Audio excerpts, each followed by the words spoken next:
Salut à toutes et à tous et bienvenue dans Vlog Cinéma.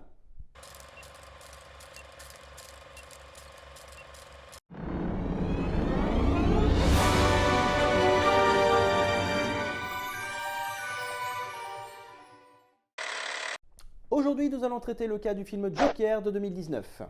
Film réalisé par Todd Phillips, que vous avez sans doute déjà vu un de ses films, notamment Very Bad Trip, la fameuse trilogie.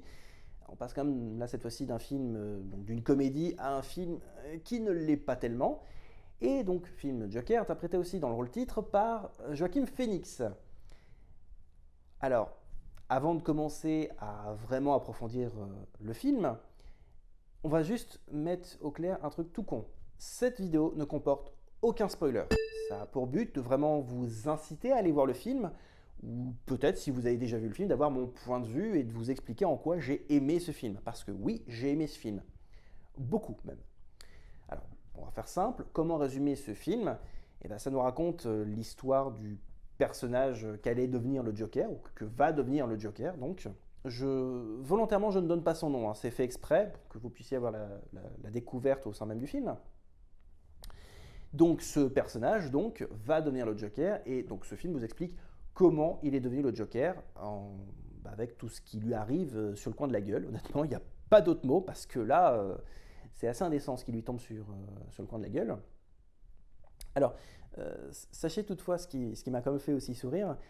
Un des personnages, donc la mère du personnage de Joaquin Phoenix, est interprétée, donc la mère dans le film est interprétée par la mère de Barney Stinson.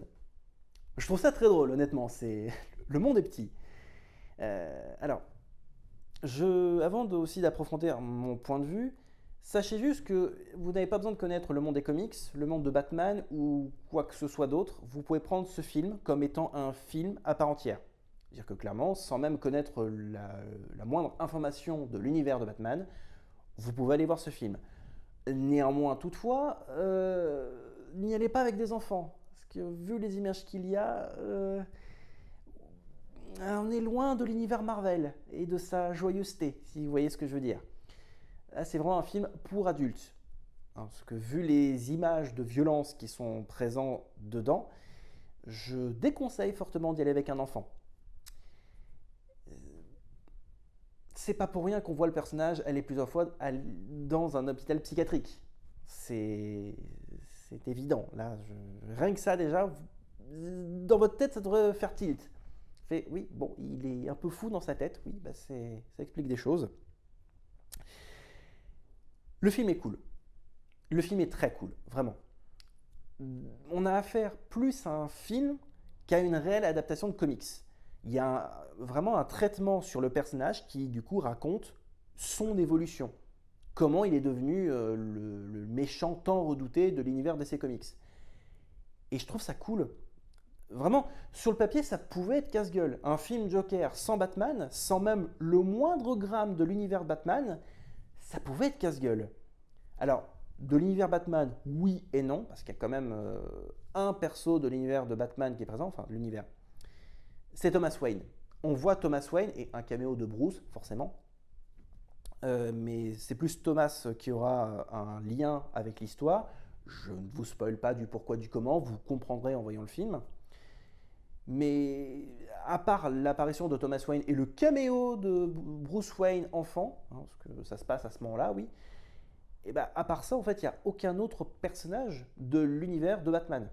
C'est-à-dire qu'on n'y voit pas Gordon, on n'y voit pas Harvey Dent, on n'y voit pas, le pingouin, on n'y voit pas d'allusion à d'autres personnages. En tout cas, s'il y en a, je ne les ai pas vus, et pourtant j'étais quand même assez attentif. Là, ça ne se concentre que sur le Joker.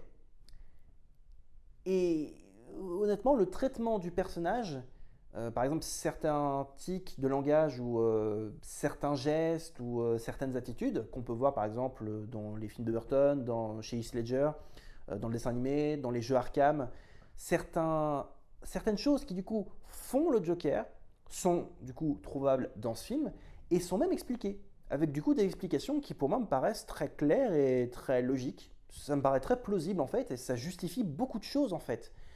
C'est-à-dire que ce film se permet de justifier des choses auxquelles on ne s'attendait pas forcément. Et vraiment, le traitement sur le perso du Joker est très intéressant. On le voit chuter en fait. On le voit chuter, comment il sombre dans la folie. Et ça en fait d'une certaine manière. Alors, il s'inspire de certaines idées de Killing Joke, mais sans trop en faire, sans trop faire dans la caricature, voire même aussi faire du plagiat carrément, ou voire même je reprends case par case. Non, non, il prend quelques petites idées, mais après il fait son propre film, et je trouve ça très intéressant en fait, parce qu'il va là où on ne l'attendait pas en fait. On- Comment expliquer? En fait, on pourrait s'attendre à ce qu'il fasse quelque chose et il ne le fait pas, et à l'inverse, il fait des choses sur lesquelles on ne s'attendait pas. Et du coup, c'est hyper surprenant. Vraiment, je crois que je n'ai jamais vu un film retranscrire aussi bien le passé potentiel du Joker. Oui, je dis potentiel parce que là encore, entre tous les auteurs de comics et les réalisateurs scénaristes, chaque Joker a sa propre origin story. Donc là, c'est un passé, c'est une origin story hypothétique, potentielle. C'est juste dommage que ce soit un one-shot parce que j'aurais vraiment aimé avoir un film Batman qui du coup se passe à la suite de ça. Mais dans l'ensemble, ça en fait un très bon film sur le Joker. Bon, beaucoup mieux aussi en termes de traitement que Jared Leto. Mais bon, là, ça n'engage que moi. Et même, je ne serais pas surpris de plein de choses qu'il y ait une nomination aux Oscars. Parce que en termes d'esthétique du film, du costume, du personnage, honnêtement, il mériterait un Oscar. Je ne serais pas surpris qu'il soit considéré comme l'un des meilleurs films de 2019, parce que vu la qualité du film, il envoie du steak. Et même en tant que film à part entière, le film il défonce quoi. Franchement, il défonce. Par contre, juste, je regrette juste les quelques dernières minutes du film. Un détail tout bête. Pour moi, le film aurait dû s'arrêter à un moment du film, à un moment précis vers la fin. Et en fait, il continue pendant 3-4 minutes. Et je pense que ces 3-4 minutes auraient dû être non obligatoires. En fait, c'était pas obligé de les mettre. Et je trouve ça dommage de les avoir incorporés. Ça n'apporte rien de plus au film, hein. C'est juste 2-3 minutes en plus, mais qui auraient pu être virées. Voilà, c'est même pas une question de minutes, c'est juste que la scène ne sert pas à grand chose, si ce n'est mettre un The End à un moment donné, alors que le The End, on aurait pu le mettre 5 minutes avant en fait. Donc voilà, que dire de plus si ce n'est que le film est cool, il vaut le coup, même si vous ne connaissez pas l'univers de Batman ou l'univers de ses comics, vous pouvez le prendre en tant que film à part entière. Alors oui, il est un peu violent, un peu sanglant, très explicite dans certaines actions. Il peut mettre un peu mal à l'aise hein, à certains moments du film, même plusieurs fois, il met vraiment mal à l'aise. Mais si vous aimez clairement ce genre de film ou si vous aimez le Joker ou l'univers de Batman, je vous le recommande. Et même si vous ne connaissez pas l'univers de Batman ou du Joker ou de ce que vous voulez, vous pouvez aussi aller le voir en tant que film à part entière. C'est un grand oui. Voilà, j'ai pas grand chose à dire de plus, honnêtement, c'est un chef-d'œuvre. La musique se fait suffisamment rare, j'ai envie de dire. Il y en a, mais c'est assez anecdotique. On sent que c'est une musique qui s'intègre au sein de l'histoire, style avec une radio, une télé allumée, etc. Voilà, il n'y a pas vraiment de grande musique, de grands thèmes marquants au sein même du film. Le doublage est convaincant, jusque-là, ok. De Niro a sa voix attitrée, par exemple.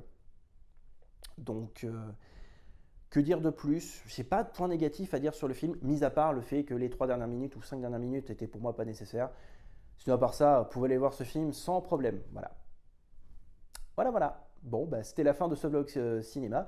Merci à vous de l'avoir suivi. N'hésitez pas à partager cette vidéo, n'hésitez pas à liker cette vidéo, n'hésitez pas à vous notifier de cette vidéo, à vous abonner.